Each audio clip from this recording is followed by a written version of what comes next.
할렐루야. 아직은 우리가 봄이 안 된 것 같아요. 옷 색깔이 아직도 검은색이 참 많습니다. 그런데 우리 예수 믿는 사람 얼굴만큼은 봄꽃이 돼야 되겠죠? 우리 한번 서로 활짝 피면서 서로 옆 사람에게 가장 아름다운 미소를 지으시면서 최대한 근육을 이완시키시고 주의 이름으로 사랑합니다 한번 해보세요. 환영합니다. 은혜 많이 나누십시다. 할렐루야. 감사합니다. 고맙습니다. 이번 주에 세기의 대결, 기계와 인간의 대결 관심 있게 보셨습니까? 이세돌 구단하고 인공지능하고 바둑해서 지금 이제 사실은 패배했죠. 처음에는 5승할 것이다 했는데 이게 뭐 장난이 아니잖아요. 그러고 나니까 이제 강남의 학원가에는 바둑 특성화 알파고가 어디냐고 많은 분들이 중3 부모님들이 문의를 한대요. 바둑 특성화 고등학교 알파고등학교를 보내고 싶다고. 알파고라는 그 인공지능 이름이 바로 알파고라서 그렇죠. 인간과 기계의 대결입니다. 제 처음부터 이거는 불가능한 얘기예요. 왜냐하면 사실은 인간 하나 대 1200대의 컴퓨터가 싸운 겁니다. 이걸 집단적 기능 지식이라고 집단 지식. 그래서 이걸 이길 수가 없어요, 사실은. 그런데 이걸 놓고 승패에 초점을 맞추다 보니까 이 승리한 것에 대한 초점을 맞추니까 이거 인공지능이 위대하다는 생각을 하게 되고 심지어 우리 인간의 자리가 이제는 뒤로 물러설 거라는 두려움도 우리에게 있다는 겁니다. 여러분, 속을 보면 그렇지 않습니다. 여러분, 처음에 여러분들 그 커피 자판기 볼 때 그게 무섭디까? 지금도 커피 자판기 보면 무섭습니까? 그게 기능이에요. 기계예요. 어떤 일정한 그런 프로그램을 집어넣으면 그대로 나오는 겁니다. 그런데 그게 좀 더 발전된 게 뭐냐면 인공지능이에요. 그러니까 여러분 우리가 두려워할 것은 이 이제 기능들이 인간의 어떤 존재 가치를 대신한다는 거예요. 가치론.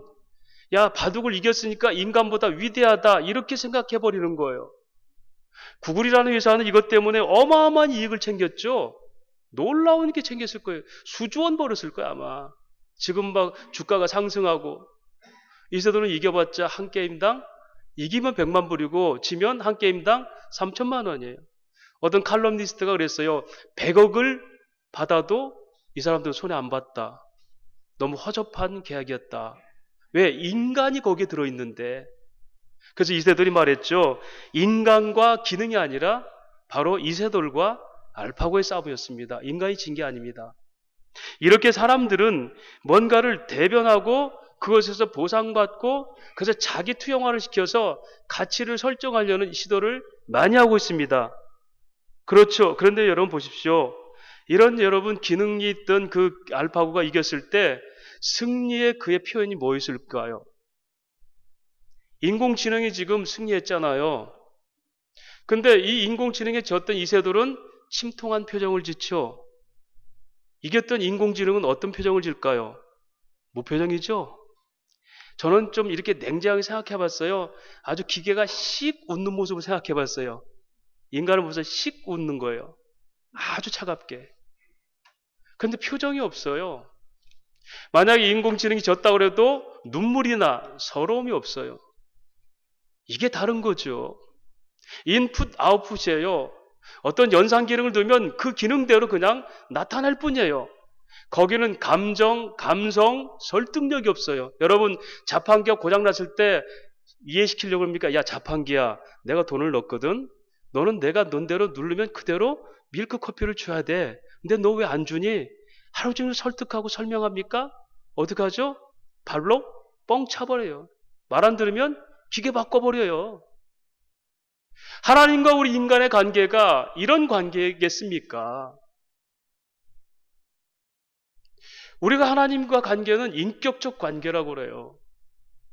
하나님 끊임없이 설득도 하시고 설명도 하시면서 무지한 우리들 끊임없이 믿음 가운데로 인도하시며 그런 가운데 고난도 주시고 거기서 한 보상, 인격적 보상이에요. 물질적 보상이에요. 인격적 보상을 주시는 거예요. 왜? 아무리 물질을 받았다 그래도 하나님과 관계를 못 누리면 그것은 물질적 보상이지 하나님의 은혜의 보상이 아니에요. 그런 의미에서 오늘 우리 신앙생활에 우리의 목표가 무엇인지를 깊이 생각해 보셔야 돼요. 하나님이 기계로 만들었다면 선을 향하는 기계로 만들어서 너 꼼짝 마라 이거 이렇게 말 안 들으면 회로 바꿔버리고 부품 바꿔버리면 될 거예요. 그런데 아닙니다. 무지몽매한 인간을 끊임없이 설득시키면서 우리에게 하나님 되심을 깨닫게 하시는 이것이 믿음의 작업이죠. 여러분 욥의 고난 아십니까? 욥은 고난을 당했어요. 고난을 통해서 그가 깨달은 게 뭡니까? 여러분 욥은 자식이 다 죽어버리고 한꺼번에 재물을 다 잃어버리고 그의 몸은 병들어서 아내까지도 그를 핍박하고 친구들은 끊임없이 인과응보 네가 죄를 졌으니까 이런 결과 나타나지 끊임없이 욥을 투쟁으로 소리 괴롭히는 거예요.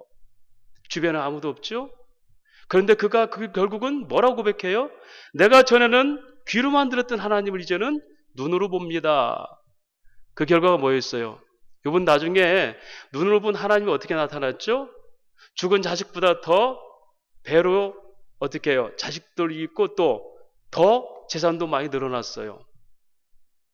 여러분 욥이 받았던 은혜가 고난을 통해서 견딘 그 은혜가 내가 이렇게 많이 물질을 더 얻었고 더 자식들이 더 좋은 자식들이 태어나고 이것이 그의 보상이겠습니까?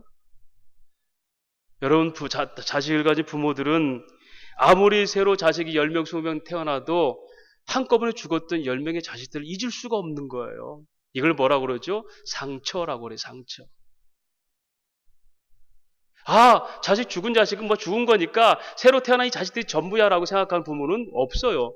이 상처, 묶여둔 상처는 이 묶인 것은 어느 것으로 완전한 회복이 되지 않습니다. 그런데 하나님은 왜 욥을 통해서 그런 고난을 줬죠? 만약에 말입니다. 욥이 받고 싶은 것이 그렇게 고난을 통해서 더 많은 물질을 얻었다. 내가 전토를 얻었고 또 그리고 자식을 더 많이 얻었다. 이것이 목적이었다면 우리 마가복음 10장에는 예수님께서 제자들과 이런 대화를 해요. 부자가 천국 들어가는 것이 낙타가 바늘귀로 들어가는 것보다 어렵다 했을 때 제자 중에 하나가 뭐라고 하냐면 그럼 주님 누가 천국에 들어가겠습니까? 그러니까 예수님이 그 소유의 넉넉함이 아니라 오직 아버지만이 하시는 일이다. 그래서 하나님의 주권적 선택을 얘기해요. 그럴 때 베드로가 턱 나서서 주님 우리가 모든 걸 버리고 주를 따랐는데 우리는 그럼 어떻게 됩니까? 라고 얘기하니까 너희가 만약 나와 복음을 위해서 전토나 아비나 자식을 바친 자는 현세에서 100배를 받고 고난과 함께 받을 것이며 내세에도 약속을 얻으리라 그래요. 그러니까 좋다. 이제 우리가 진짜 하나님 약속대로 우리가 전토나 아비나 자식을 다 포기하고 이렇게 열심히 하면 현세에도 100배를 받게 된다. 이게 뭐죠? 인풋 아웃풋. 시성을 들이니까 보상을 하는 것. 그런데 여러분 성경이 그대로 매끄럽게 됐으면 될 텐데 고난과 함께 박해와 함께 같이 받는다. 뜰립시스라는 헬라 단어는 어떻게 절구통에 과일을 씨앗을 넣고 팍팍 미는 거예요. 왜요? 껍질을 쫙 벗겨버리는 거예요. 쇠 절구통에 곡식을 넣고 으깨는 이게 뭐죠? 뜰립시스 핍박이에요. 아니 100배로 얻는데 왜 100배로 주시지 핍박과 함께 주실까? 여기서 말하는 것은 그것이 단순히 유물론적인 보상이 아니라는 거예요. 성경이 말하는 것은 너희가 정말 이 고난을 통해서 깨달은 게 뭐냐? 모든 만물이 다 하나님께로 나옵니다. 욥기서는 하나님의 전능성에 대한 증거거든요. 속성 중에 하나님이 전능하십니다. 그러면서 욥은 뭐라고 그래요? 주신 이도 여호와시고 가져가시 여호와시는데 내가 여호와 앞에 뭘 원망할 수 있겠어? 난 찬양합니다 그랬어요. 여러분 욥기서 1장 10절에 자식이 다 죽었는데 그 얘기를 한단 말입니다.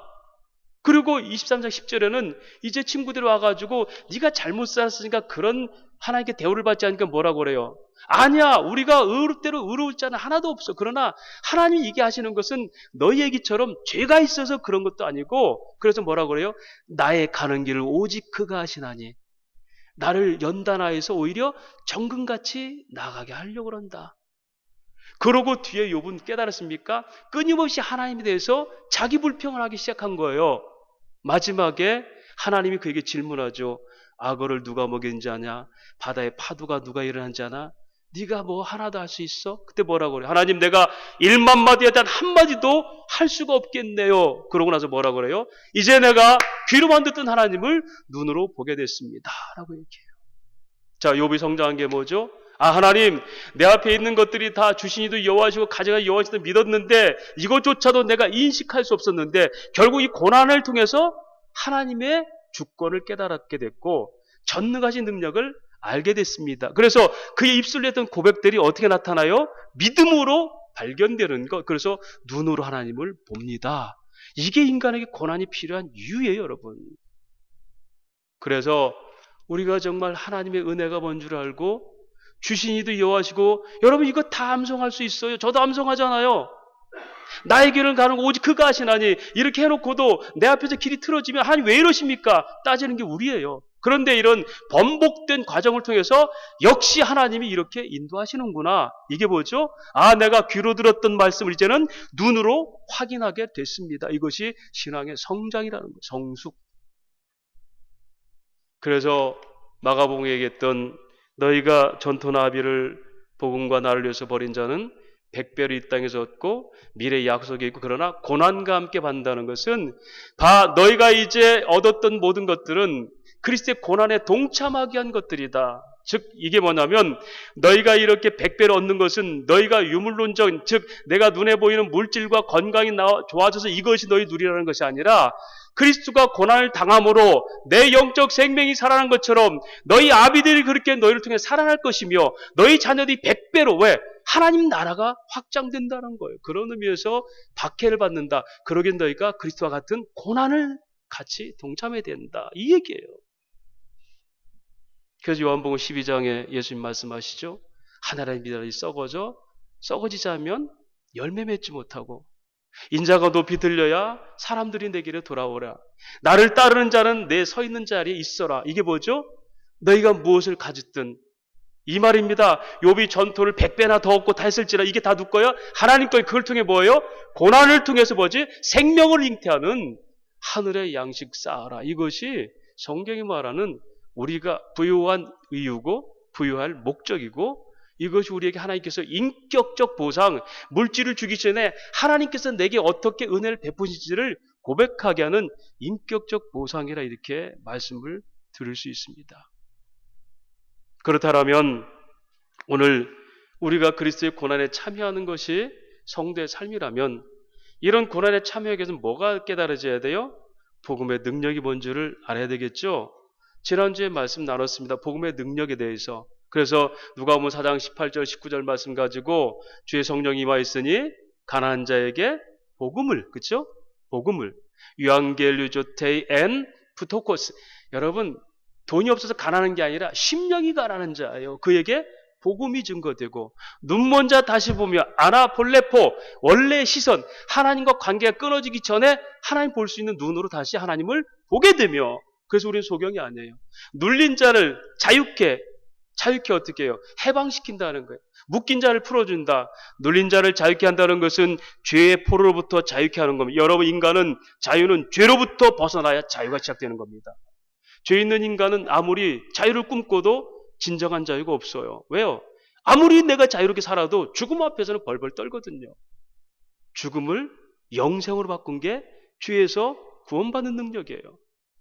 그 다음에 두려움이 뭡니까? 트라우마라고 그러죠.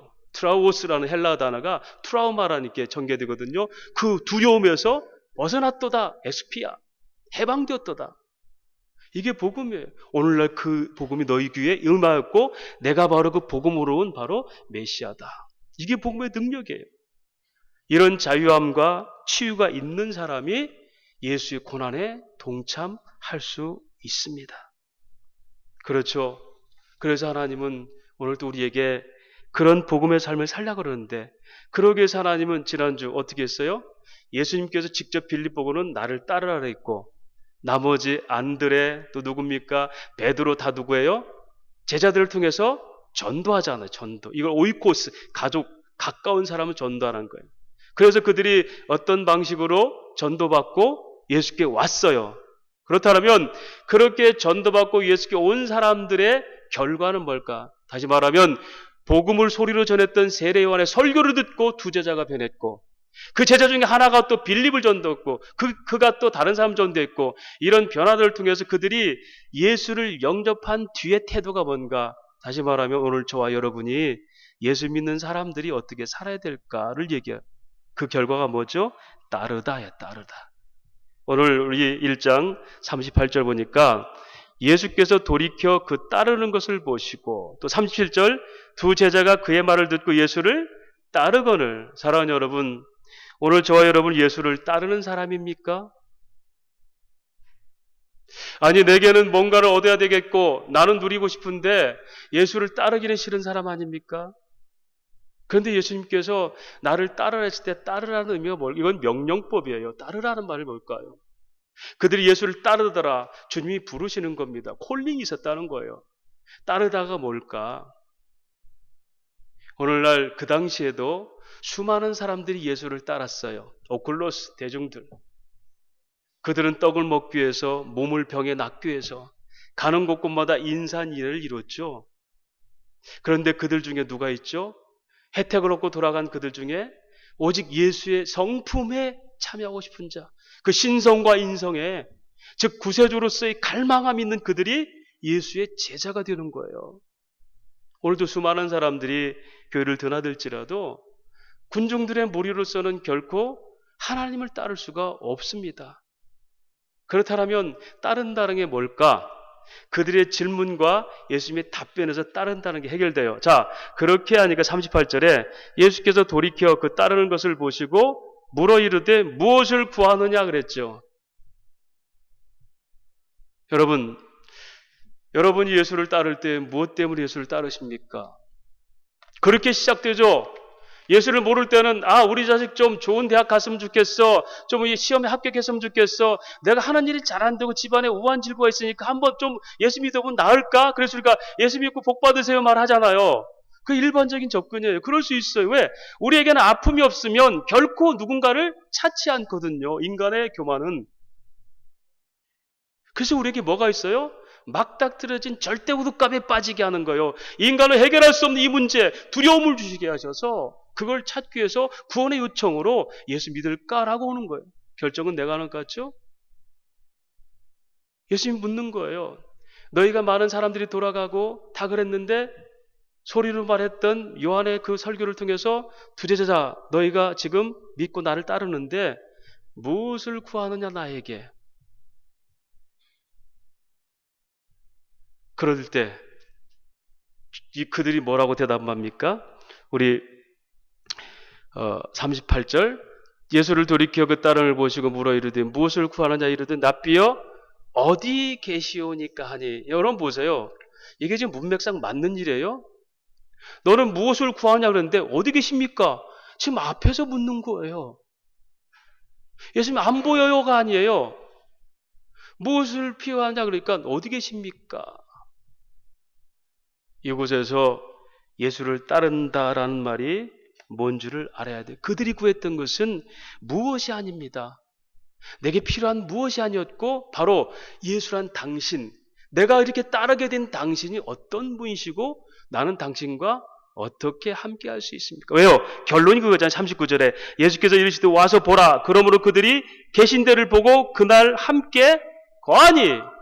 그들의 응답이 어떻게 나타나요? 이게 막 선문답하는 것 같아요. 아주 그냥 왜 그러니까 무엇을 원하냐 그러니까 어디 계십니까? 와서 보라. 함께 있자. 결론이 그거예요. 이 말은 뭐죠? 그들이 결국 구했던 게 뭐라고 합니까? 함께 있기를 원합니다예요. 할렐루야. 예수를 따르는 것은 함께 있겠다는 거예요. 하나님이 나를 초대하시고 우리 안에 거하심을 믿습니다. 여러분, 여기서 거하다란 말이 요한복음 1장 14절에 말씀이 육신이 된 우리 가운데 거하심에, 그렇죠? 이 엔스케노스라고 그래요. 엔스케노스라는 단어는 이게 구약에서 장막, 성막이에요. 이스라엘 백성들의 광야로 몰아놓고 하나님이 그들과 만남의 장소, 그들을 눈으로 볼 수 있게 하신 게 성막입니다. 거기서 세키나의 영광, 하나님의 구름이 성막이 있을 때 하나님이 계시는구나. 그게 이제 그들이 하나님을 만날 수 있는 기회였어요. 그래서 그 장막 속에 거하고 그들은 장막을 중심으로 대행진하면서 이 요단강을 건넜죠. 그런 그 장막, 스케노스가 어떻게 이제는 육신으로 오신 예수, 성령 드신 예수로 오셔서 우리 가운데 함께 하시는 것이 성육신이에요. 할렐루야. 보세요. 성막이 성전되죠. 누구? 솔로몬 성전. 그렇죠? 그 성전이 또 누구? 어디에 무너져요? 바벨론에게 다 포로가 되고 무너져 버리잖아요. 스룹바벨 성전 주고 다시 돌아오지만 거기서 또 다시 진 게 뭐죠? 신약에서 헤로드 왕이 40년 동안 성전을 짓잖아요. 누구에게 무너져요? 로마 군자들에게 다 성전이 돌 하나도 남지 않잖아요. 너희 가운데 있던 장막으로 있던 바로 하나님은 육신으로 진 성전은 다 무너지게 되지만 이제 너희 가운데 영원한 성전으로 오신 예수가 스케노 너희 안에 같이 있으니 우리가 그걸 볼 수 있게 만든 것을 이게 성전 신앙이라고 그래요. 그럼 그 성전은 지금 어디 있습니까? 고린도서 3장 16절 보니까 너희가 바로 하나님의 성전이다. 할렐루야. 그래서 우리가 영원히 성전됨의 은혜로 사는 겁니다. 그래서 우리는 걸어다니는 성전이요 보여지는 성경이 되는 거예요. 그럴 때 이 제자들은 바로 그 주님, 바로 그 하나님, 바로 메시아신 당신과 내가 함께 있고 싶습니다. 어디 계십니까? 라고 그랬어요. 그러니까 와서 봐라 그랬어요. 이 말은 뭡니까? 내가 지금 너희 가운데 하나님으로 있으니 너희가 확증하고 나와 함께 거하라 뜻이에요. 이게 오라 수고하고 무거운 짐자들아 내게 오라 내가 너희를 쉬게 하리라. 이렇게 하나님은 우리의 끊임없이 당신의 실체를 보이셔서 그 믿음 가운데 인도하시며 그와 함께 있는 삶을 뭐라고 그래요? 예수를 따른다 그랬어요. 예수를 따른다. 여러분 이것을 우리가 어떻게 포기할 수 있을까요? 마리아와 마르다라는 여자가 두 자매죠? 예수님 오셨을 때 마르다는 끊임없이 막 일을 하면서 수종 들면서 바쁜데 마리아는 그 턱 밑에 앉아서 말씀드려요. 그러니까 언니 마르다가 저 동생 좀 말려서 좀 제발 나하고 같이 일하게 해주세요. 그러니까 뭐라고 그래요? 예수님께서 누가복음 10장 42절에 몇 가지만 하든지 혹은 한 가지만이라도 족하니라 마리아는 이 좋은 편을 택하였으니 빼앗기지 아니하리라. 여러분 우리에게 가장 좋은 게 뭘까요? 그 예수의 성품, 그 은혜에 참여하고 사는 거예요. 이게 따르는 겁니다. 교회 다니면서 여러분 헌신도 중요하죠. 왜냐하면 신령한 교회, 신령한 조직에 제도적 직분이 줬어요. 여러분 집사가 하는 일이 있어요. 목사가 하는 일이 있습니다. 이게 우리가 가르치는 자로서 섬기는 자로서 봉사하는 자로서 은사와 직분이 있어요. 이건 제도적 직분이에요. 왜? 세상도 다 대통령 역할이고 다 있잖아요. 이게 무시돼 버리면 이 지상교회가 무너지는 거죠. 왜? 주님도 직분을 우리에게 은사, 제사장, 왕직, 선지자직으로 오셨어요. 그렇다면 우리가 신령적 조직, 하늘에 속한 조직이지만 이 제도적 직분, 은사별 통해서 이 사역을 감당하는 것을 우리가 합력하여 선을 이루는 교회라고 그래요. 공동체. 그래서 이 직분은 어떤 게 중요하고 어떤 게 중요하지가 않은 게 아니에요. 역할뿐이죠. 집에서 어머니하고 아버지하고 누가 중요합니까? 어머니 역할, 아버지 역할이 중요한 거지 아버지가 위고 엄마가 밑에가 아니에요. 이게 공동체예요. 그래서 서로 피차 복종하라 이렇게 얘기하는 거예요. 그런 의미에서 오늘 저와 여러분이 하나님 안에서 우리가 예수를 따른다는 거 여러 가지 직분도 감당할 수 있어요. 내가 얼마나 어떻게 일을 많이 하나가 중요한 것이 아니라 과연 그것이 진리 안에서 예수 안에서 다시 말씀드리면 성경적 교회관 속에서 수학 시작되느냐. 오늘날 우리가 16세기 종교개혁 때는 이 성경이 잘못된 것을 알았어요.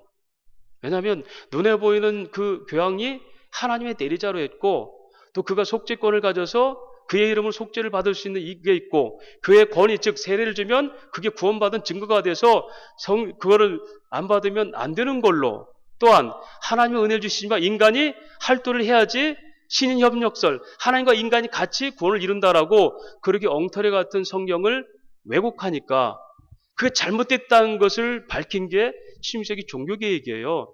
아니다. 오직 구원은 하나님의 은혜로 받고 우리가 다 모두가 다 만인 제사장이다. 믿음으로만 의롭게 되는 거지 어떤 행위가 아니다.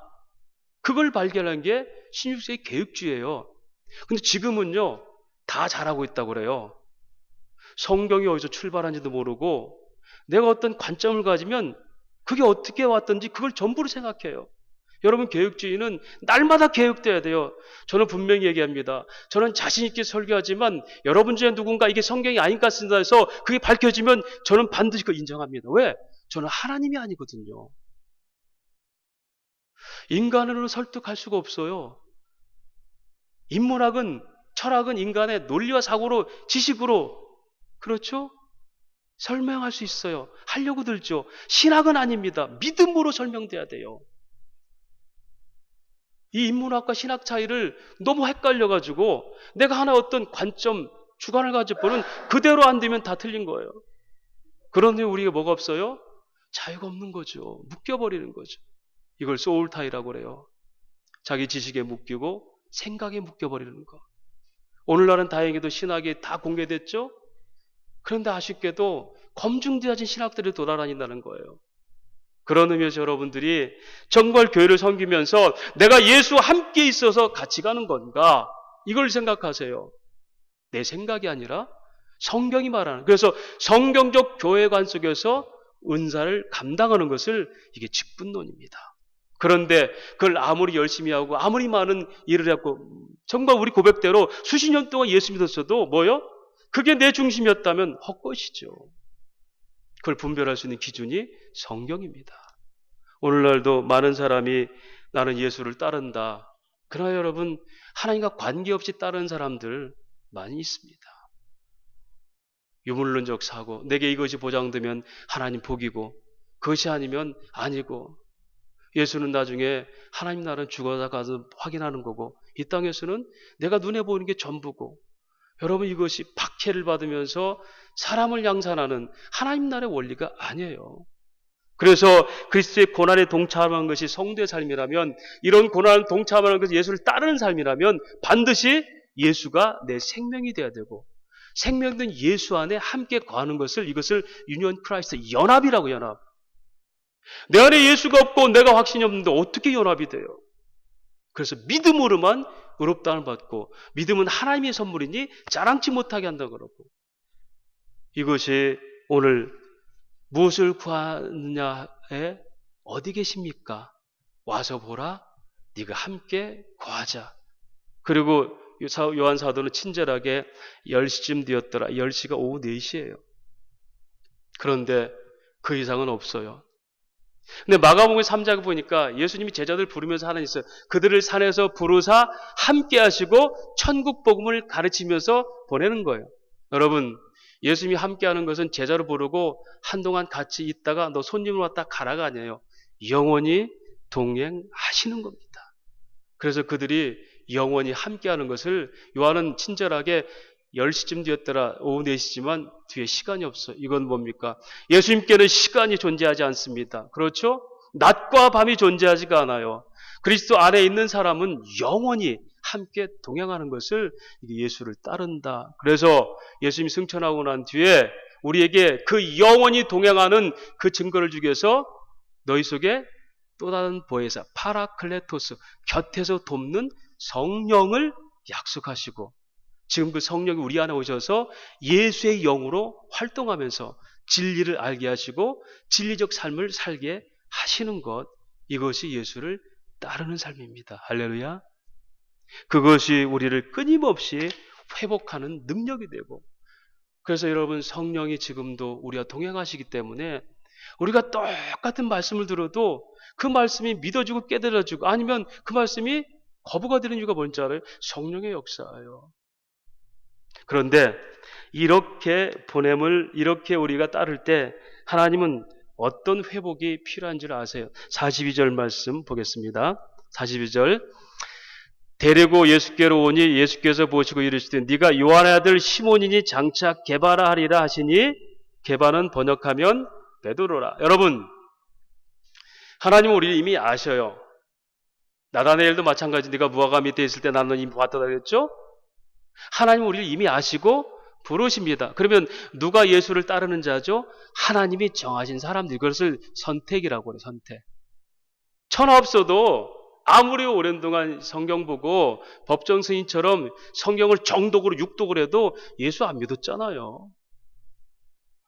여러분 중에 성경 정독으로 육독한 분 있습니까? 법정 스님은 무릎 꿇고 성경을 6번 읽었다고 그래요. 예수 안 믿잖아요.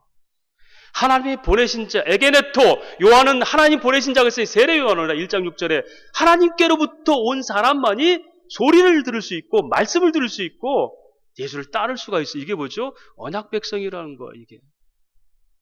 그렇지 않으면 아무리 오랜 동안 교회를 다니고 아무리 오랜 동안 예배를 드려도 구원의 감격이, 고백들이, 그 믿음들이 생길 리가 없어요.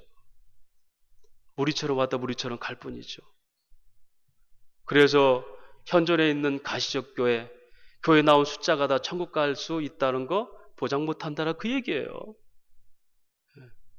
그래서 너희가 네 믿음이 확증하라. 정말 내가 구원받은 백성인가? 끊임없이 이게 뭐죠? 배고픈 갈망이 아니라 거룩한 갈망함이라고요. 그게 신앙의 열심이죠.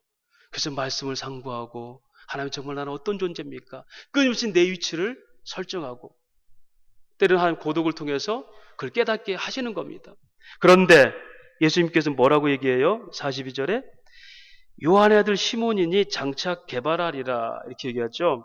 여기서 개발하는 자는 아람어로 바위란 뜻입니다. 그걸 헬라어는 페트로스, 베드로라고 그랬죠. 반석 이렇게 반석.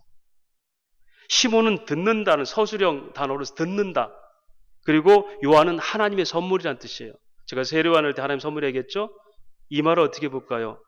너 하나님의 선물로 온 이 요한, 이 베드로야. 너는 처음부터 하나님의 선물이었는데 인간이 죄를 짐으로 불안정한 인생을 살게 됐지. 그런데 너희가 들음으로 믿음이 생겨. 로마서 10장 17절 들음은 믿음은 그리스도의 말씀. 너희가 들음을 믿음이 성숙해서 어떻게? 불안정한 너희가 어떻게 된다? 산돌 같은 바위처럼 든든해지는 믿음 될 거야. 여러분 베드로전서 2장 5절에 너희도 산돌같이 신령한 집으로 세워지고 예수 그리스도를 말미암아 하나님이 기쁘시게 받을 신령한 제사를 드리는 거룩한 제사장이 될 것이다. 저와 여러분이 하나님 말씀이 들리고 복음이 접하기 전에는 불안정한 인생들이에요. 불확실한 믿음이죠. 내일이 불치켜요. 그런데 말씀을 들으면 믿음은 어떻게 들으면 그리스도의 말씀으로 그걸 통해서 어떻게 불안정한 인생들이 진짜 선물이었던 반석으로 지어져 가는 것. 그리고 그것이 교회 주춧돌이 돼서 예수와 함께 지어가는 게 이게 교회 공동체. 머리가 예수가 되시고 우리는 그 지체가 되는 겁니다. 이것이 회복이에요. 회복. 그런 베드로가 그렇게 살았습니까? 천만에요. 조금 지나서 훌륭한 대답하죠. 주는 그리스도의 살아계신 하나님의 아들입니다. 그럴 때 뭐라고 그래요? 그 고백 네가 한 게 아니야. 하나님께서 너에게 주신 성령이야. 그러나 뒤에 그 고백했던 그가 뭐라고 그래요? 예수를 나는 모릅니다. 3번 부인하죠. 근데 그거 어떻게 돼요? 성령이 다시 임하여서 그를 깨우치니까 이제는 커바디오스, 예수님 제가 어떻게 주님 길을 그렇게 똑같이 가겠습니까? 주님은 똑바로 십자가를 졌지만 저는 거꾸로 지겠습니다 하고 거꾸로 십자가 지고 순교당했어요. 베드로가 그렇게 되리라고 누가 알았어요?